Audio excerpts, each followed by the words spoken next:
That's the sound of grass eating sunlight. It's like a horror movie. We should make a horror movie called Grass. No. Okay. That's a documentary. So I went through situations and settings where you need to determine your optimal. Those rules were space. very well thought out.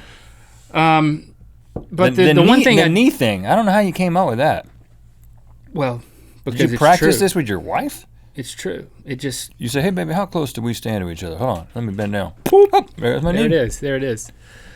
What we didn't get to was the close talker. Before you get into that, do you know a Sally? Do I know a Sally? Like Sally Draper. Do you know a female that you have been in contact with in any form? You went to school with a Sally. Sally. You went and you ever Sally worked? Moore. You remember Sally Moore? Sally Moore? There was a Shelley Moore. In grade school, there was a Sally Moore. Really? She was much older. I don't remember that Sally. If I had another child and it was a girl, She went to church with us. I would name her Sally. Don't you remember? No, you wouldn't. Really? Yeah, it's like very cool and retro. Hey, You- Sally. Well, you must not remember Sally Moore. Just kidding. She was a nice enough person to name your daughter after her.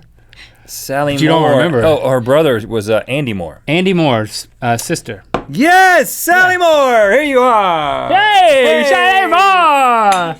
Oh, whoops. Did I get on the microphone? Okay, here's the deal. That actually induced a burp. Are you okay with that? Yeah. Oh, and you're about to make it. Are you okay with that? Good. Here we go, guys. Close talkers. Made famous in an episode of Seinfeld, I believe. Heard of it. Genius show. I was addicted to it. It was a problem. I don't remember who the close talker was, but it or any of the details of the episode. Does anyone? You remember the Close Talker episode, right? What's her face's new boyfriend? Elaine's boyfriend. You're fired. But I don't remember who it was. Was Brian Stiles? No, it was No, it's fine, Eddie. Thanks for trying. there was some man.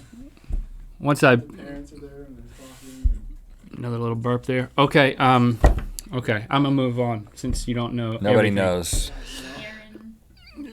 Can we just press on? It really doesn't matter. But You're really derailing. He was my a close train of talker. thought. He was Right. He was. Elaine's boyfriend. The point is that there are people in real life who just don't have a grasp of personal space, and if you're like at a mingle party or something, they're like, "Hi, what kind of drink do you have there?" Yeah, I know people like this. And there's people like that. This is not necessarily a rule, but I think what you have to do is you have to be ready ahead of time.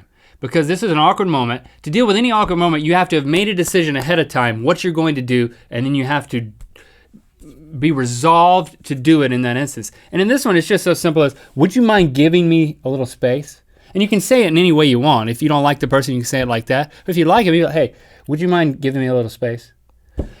I think you've got to, they need to be taught a lesson. I don't disagree. Politely. Somebody needs to tell him, right? Let's be realistic here.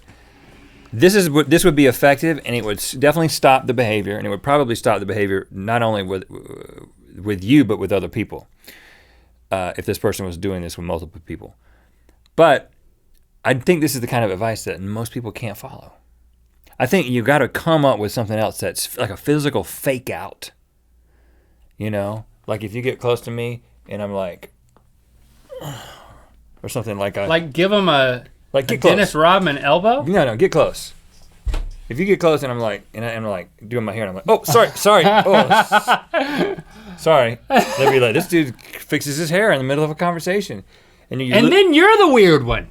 What is he doing fixing his hair and elbowing me? You got to do something. That was actually remarkably effective. It's like this, like get close to me. It's just like you're talking and I'm just like, man, I got something on my face. You know? Like push you away. Well, that seems more forced. But I legitimately, in order to do this, I have to do that. It's like Velcro, man. Your face is like Velcro. I feel like it's like it sticks to it. It really gets It's on stuck, the yep, stubble. Totally See stuck. that? Yep. But look at that. It's like, I really think that's for the people who are afraid to confront somebody. Close talk or uppercut. Just fix your hair. I mean, it gets. This establishes some, and I look at those elbows. You've noticed before if you've ever watched the show, and I've exposed. Or you these could things. do you could do like the look at clear out coffee drinking, like you're at a mingle party and you're like. But see, that's unnatural. That's a little unnatural. Well, I think I've proven that's not off limits. Yeah. Okay. But the thing is, you're taking it on the chin. I mean, you're giving it to someone on the chin, but you're the one who looks like the idiot. That doesn't seem fair to me. When they're the one in the wrong, they're not being considerate. The more interesting question there's a nice, cordial way to say, listen, you're being inconsiderate. And I encourage that to anyone who feels like they have the gumption to say something like that to somebody, because I do believe that there are some things that should be addressed. But if you can't do that, just fix your hair and hit them with your elbow. Now, the more interesting question is, why do people do this? Yeah, what is going through the close talker's mind, and nothing. Do they know that they're a close talker? No.